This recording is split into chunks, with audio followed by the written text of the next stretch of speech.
My research is entitled Stress and Depression Among Public School Teachers, prepared by Michelle H. Montejo, college instructor, UM Digos College.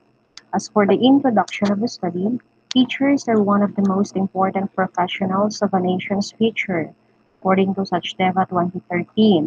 However, based on a survey, 46% of teachers report high daily stress, which revealed that 60% of employees' absenteeism are associated with stress, a 25% increase in alcohol use due to burnout and stress, and an increase in suicidal ideation.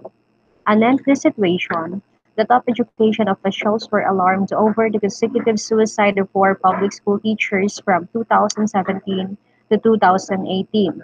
Thus, this study was conducted to investigate the stress and depression level as well as the common factors causing stress among the public elementary school teachers and help the school administrators create training programs that could help teachers in their ward to cope with stress and depression.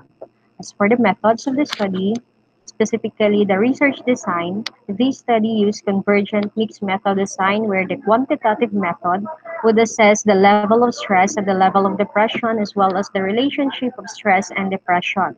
Meanwhile, the qualitative method would provide in-depth perspectives of teachers who experience stress and their practice coping strategies.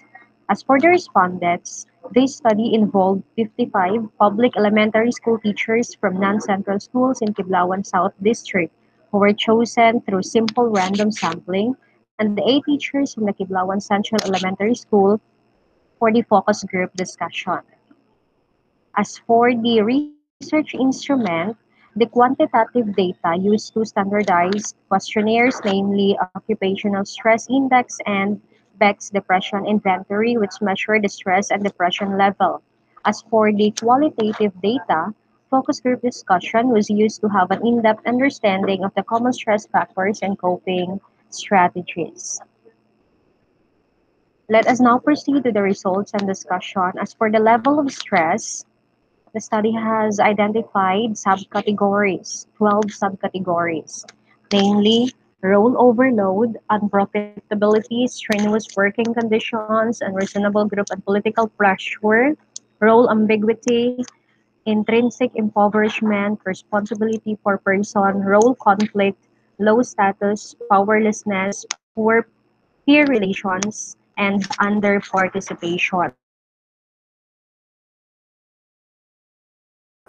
The mean value of total occupancy is 3.13, described as moderate. It means that the survey teachers face moderate stress level and that the 12 subcategories of occupational stress have contributed moderately to the teacher's accumulated stress. Further, moderate level means teachers are neither too stressed nor stress-free, just enough stress level to help meet daily challenges and motivation or motivate them to reach goals. As for the level of depression, the table on the left shows the mean score is 8.764, described as normal from the Big's Depression Inventory or the BDI. Normal depression level means that teachers are not depressed and did not manifest the criteria and symptoms of depression as stated in the Diagnostic and Statistical Manual of Mental Disorders, 5th edition or DSM-5. It further implies that teachers sampled are in the best of their mental health with normal teaching performance and working productivity. As for the significant relationship of level of stress and level of depression, the computed Pearson's R for the overall occupational stress is 0.333, while the p-value is 0.13. The result indicates a moderately low positive relationship between level of stress and level of depression. This implies that if a teacher has high level of stress, it may not directly increase the level of depression. Further, there are more factors of stress that affects the level of depression of a teacher.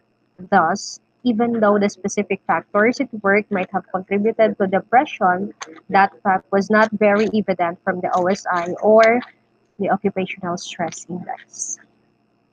Let us now then proceed to the result of the qualitative method.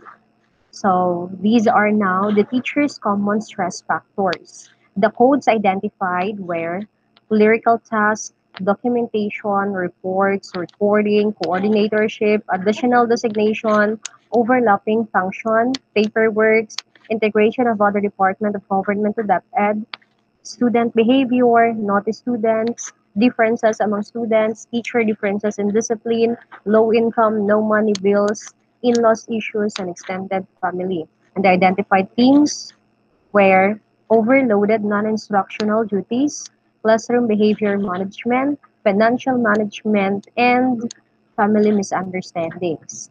On the other hand, for the teacher's coping strategies, the codes are calm oneself, let it pass, move on, enjoy work, accept responsibilities, abide to 9/10 principle, relax, avoid thoughts about stress, group conversation, bonding sessions, sharing problems to co-teachers, share issues to husband, travel, unwind, talk to pets, play with pets, exposure to Facebook, eating foods, eating, stress eating, no procrastination, avoid cramming, work ahead of time, have enough sleep, eat healthy foods, and expose with nature. Now, there were seven identified themes, and these are contemplative practices, social support, recreational activity, eating, time management, healthy lifestyle, and nature therapy.